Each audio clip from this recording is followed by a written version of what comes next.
Selamat datang di Tenda Besar News, channel yang menyajikan berita-berita terhangat dan populer tentang politik, ekonomi, budaya, tokoh nasional, tokoh agama, publik figur, dan khazanah di seluruh Nusantara.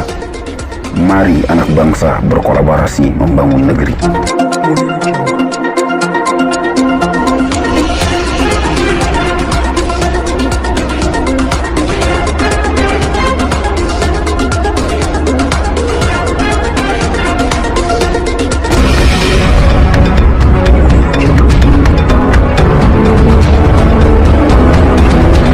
Analisa dokter, Presiden Negeri Wakanda terjangkit penyakit ini.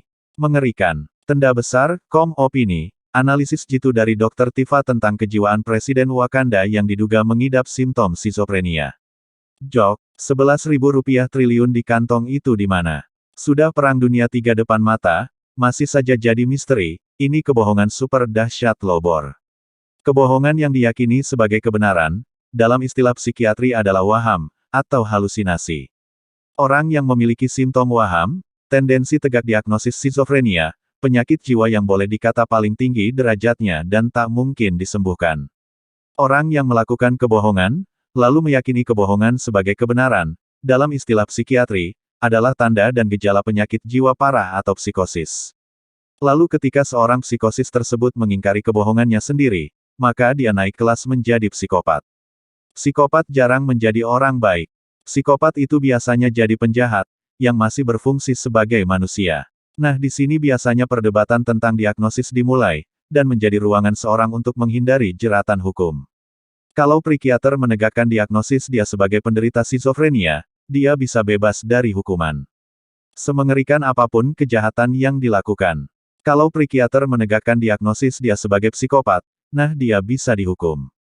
Psikopat umumnya dihukum di penjara dengan tingkat keamanan maksimum, seperti Alcatraz, Diyarbakir, Sabaneta, dan Nusa Kambangan.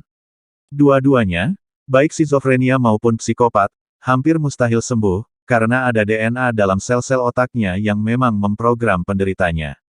DNA itu berkembang dan makin parah, sejalan dengan perilakunya dari tahun ke tahun.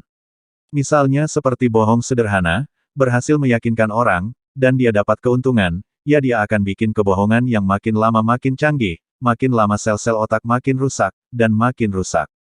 Dia akan semakin yakin, bahwa apapun yang dia lakukan, selalu benar. Bahkan si penderita sangat meyakini bahwa dia selalu benar. Bohong itu benar. Bunuh orang itu benar. Korupsi itu benar. Bohong itu benar, ngibulin orang itu benar. Intinya semua yang dia lakukan selalu benar. Nah, kalau orang seperti ini jadi penguasa, maka dia akan membohongi, menyakiti dan bikin rakyatnya menderita, sengsara, bahkan mati sia-sia, itu menurut dirinya benar. Sayangnya, dalam sejarah peradaban manusia, para penderita penyakit hanya beberapa yang jadi penguasa, tidak banyak psikopat yang menjadi penguasa, jadi raja, perdana menteri, dan atau presiden. Contoh, Nero, Caligula, Hitler. Ciri-ciri pemimpin berjiwa psikopat itu sangat sederhana. Bikin kebohongan, lalu dia meyakini dan meyakinkan orang bawahan, selanjutnya bawahan meyakinkan kepada rakyat. Lalu setelah itu diingkari sendiri tanpa rasa salah. Bahkan sambil cengengesan. Nah, yang sebetulnya agak ngeri adalah, terjadinya cross-diagnosis antara psikopat dan skizofrenia.